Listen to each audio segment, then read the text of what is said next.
अनादि मध्यांत अनंत रूपम अनंत बाहुम सचशूर नेत्रम पश्यामि त्वां दीप्त हुताशवक्त्रम स्वतेजसा विश्वमिदं तपन्तम्।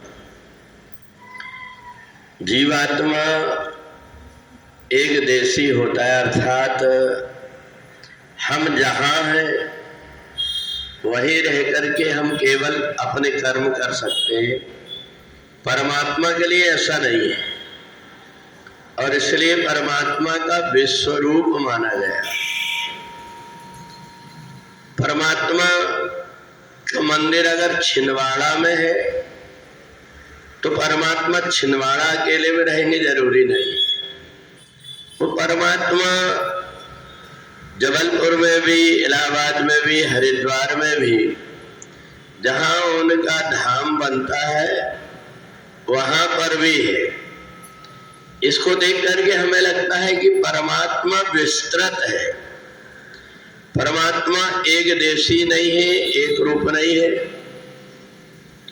परमात्मा कहीं एक रूप में दिखाई देगा तो कहीं दूसरे रूप में दिखाई दे देगा। ये आवश्यक नहीं है कि परमात्मा ने त्रेता युग में जिस रूप से अवतार लिया द्वापर में, कलयुग में भी वैसे दिखाई देंगे, ऐसा नहीं। परमात्मा अलग अलग रंग के, अलग अलग रूप और आकार में, अलग अलग योनियों में भी हो सकते हैं और इसलिए वेदों ने, पुराणों ने परमात्मा के अलग अलग 24 विशेष अवतार बताया कि परमात्मा को हम ये सोचते हैं कि परमात्मा मनुष्य रूप में ही आएगा, नहीं। परमात्मा कभी कच्छप बन करके भी आ जाएगा, कभी मत्स्य बन करके भी। तो इसका मतलब ये हुआ कि परमात्मा स्वतंत्र है, जीव परतंत्र है, परंतु परमात्मा स्वतंत्र है।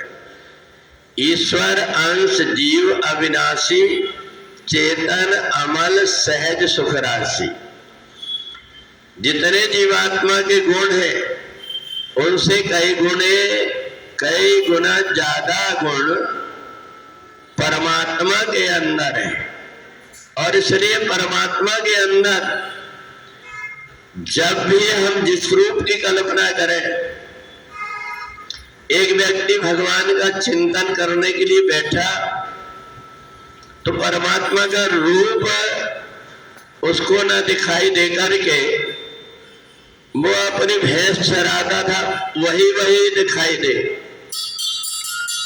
तो उसने बार बार अपनी शंका जाहिर किया कि मेरे को परमात्मा जिस रूप में मैं देखता हूं दिखाई क्यों नहीं देता।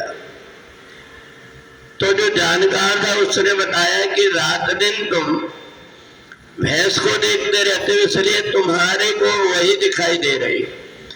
और भैंस का ही तुम ध्यान करने लगो। तो जब वो भैंस का ध्यान करने लगा तो भैंस का आकार मिट गया और उसमें उसको परमात्मा का स्वरूप दिखने लगा।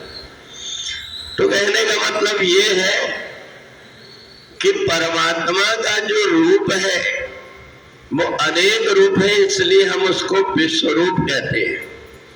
अर्जुन ने भगवान के 2 हाथ वाले रूप को देखा था, परंतु बाद में 4 हाथ वाले शंख चक्र गदा पद्म लेकर के और इसके बाद में हजारों हाथ वाले सहस्र शीर्षा पुरुषा।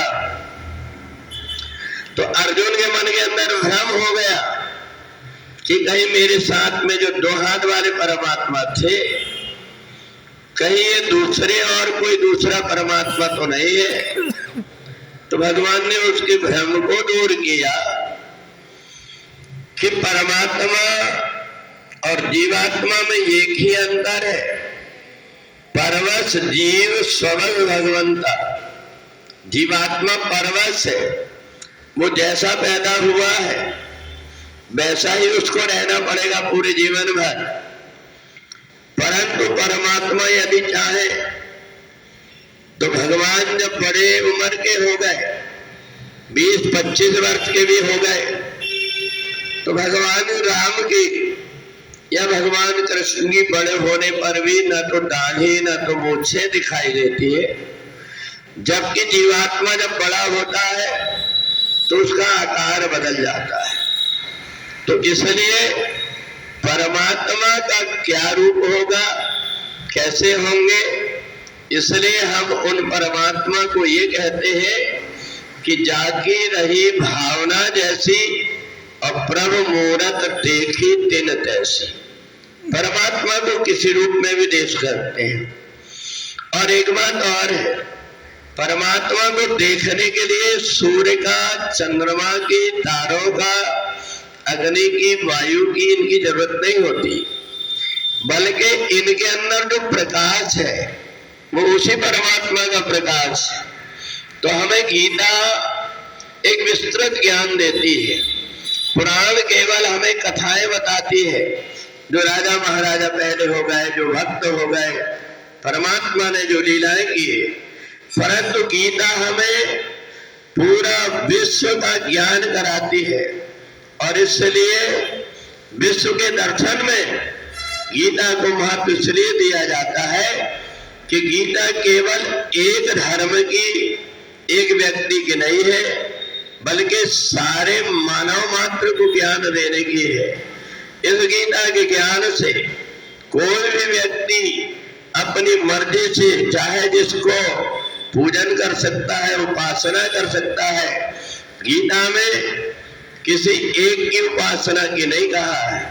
आप किसी रूप में भी परमात्मा की पूजन करो, वो परमात्मा की ही उपासना कहलाएगी। इसी को विश्वरूप कहते हैं। इसमें एक नहीं अनेक रूप का परमात्मा का वर्णन है।